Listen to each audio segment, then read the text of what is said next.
अस्सलाम वालेकुम class 7th। आज आपका हिस्ट्री का जो यूनिट नंबर 7 ब्रिटिश एम्पायर का सेकंड लेक्चर है। उसके अबाउट हम डिस्कस करेंगे कि ब्रिटिश एम्पायर के अबाउट मैंने आपको बताया था कि ब्रिटिश एम्पायर एक्चुअली में क्या है, यानी सल्तनत बरतानिया। ठीक है, तो सल्तनत बरतानिया जो है वो कितनी ताकतवर थी और इन्होंने मतलब ये किस तरह से सब कॉन्टिनेंट में एंटर हुए, बरसगीर में किस तरह से आए बरतानिया के लोग, और कितनी ज़्यादा मतलब उन्होंने अक्लमंदी से काम लेते हुए बरसगीर से फ़ायदा उठाया और फिर यहाँ पे मतलब तिजारत की। और ये सारा मैंने आपको फ़र्स्ट लेक्चर में भी जो है एक्सप्लेन किया था। आपका फ़र्स्ट पैराग्राफ है, आपको यहीं से पता चल जाएगा कि ब्रिटिश एम्पायर कितनी पावरफुल थी कि Britain once a mighty and huge empire of the world is now a relatively small island in northwestern Europe. It contains the core areas of England, Scotland, Wales and Northern Ireland. अब यानी ये सल्तनत बरतानिया जो थी ये कौन कौन से एरियाज़ पे मतलब काबिज़ थी, कहाँ कहाँ तक फैली हुई थी, और यहाँ पे मतलब ये किस तरह से लोग जो हैं जब ये ख़त्म हो गया था, मुग़लों का जो दौरे हुकूमत था वो ख़त्म हो गया, तो उसके बाद ब्रिटिश के लोग किस तरह से ये इंडिया में आए और उन्होंने ये हुकूमत की यहाँ पे आके और किस तरह से फ़ायदा उठाया।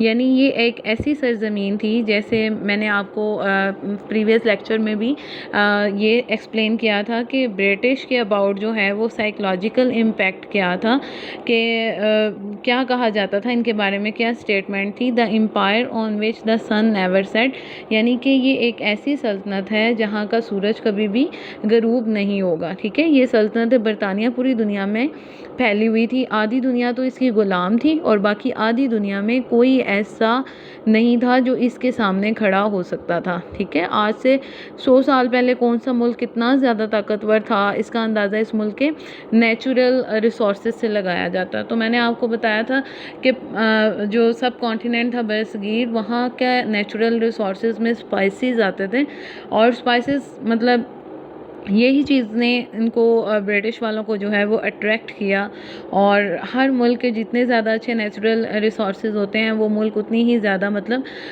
जो है वो तरक्की करता है, ऊपर जाता है। ठीक है, तो बरसगीर जैसा कि मिर्च मसालों रेशमी कपड़ों ने जो है उस वक्त बरसगीर को भी दुनिया का अमीर मुल्क बना दिया था, इसी तरह बरतानिया के नेचुरल रिसोर्सेज में जो चीज़ें आती थी उसकी वजह से बरतानिया को सुपर पावर कहा जाता था, यानी वो एक सुपर पावर मुल्क बन गया था। अब नेक्स्ट जो हमने डिस्कस करना है वो ये है कि how was the Raj created, यानी किस तरह से ये राज क्रिएट हुआ, मतलब उन्होंने किस तरह से राज किया ये। तो क्वीन एलिज़ाबेथ के टाइम में जो है उन्होंने एक गेव ईस्ट इंडिया कंपनी की बुनियाद रखी। इस कंपनी का मकसद क्या था, ईस्ट इंडिया कंपनी बनाने का मकसद क्या था कि बरतानिया की ईस्ट इंडिया कंपनी ने बरसगीर के करोड़ों लोगों को ग़ुलाम बनाया और तमाम वसाइल लूट कर बरतानिया ले गए।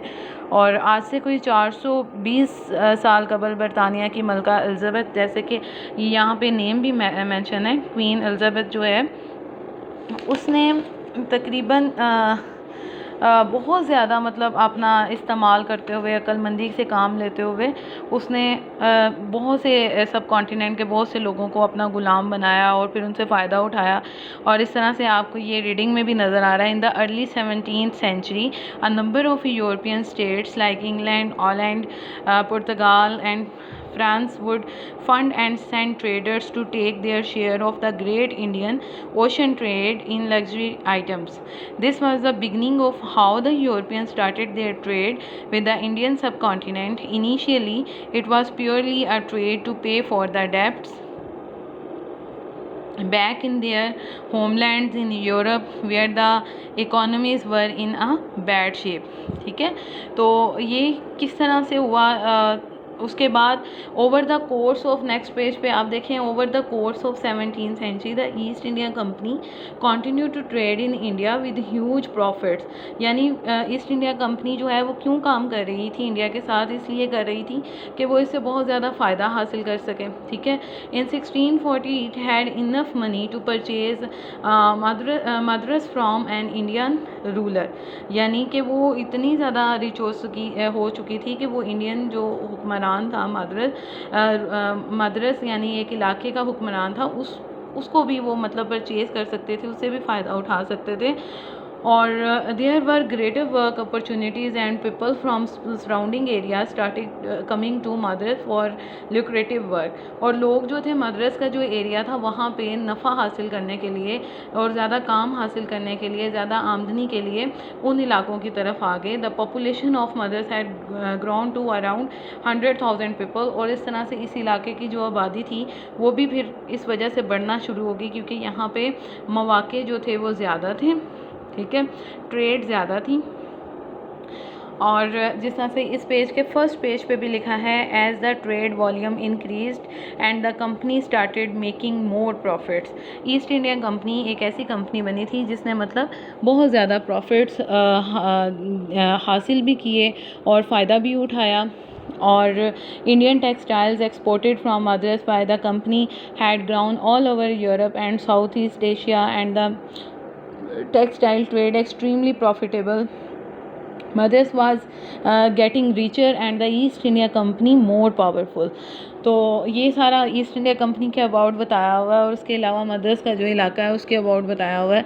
और उसके बाद after the death of emperor Aurangzeb in 1707 the Mughal empire had sparely weakened. यानी जब औरंगज़ेब की डेथ हो गई तो उसके बाद जो मुग़ल एम्परर थे, जो मुग़ल एम्पायर थी, मुगलिया सल्तनत जो थी वो बहुत ज़्यादा कमज़ोर हो चुकी थी। ठीक है, यानी ये उसके बिल्कुल डिक्लाइन का टाइम आया हुआ था। ठीक है।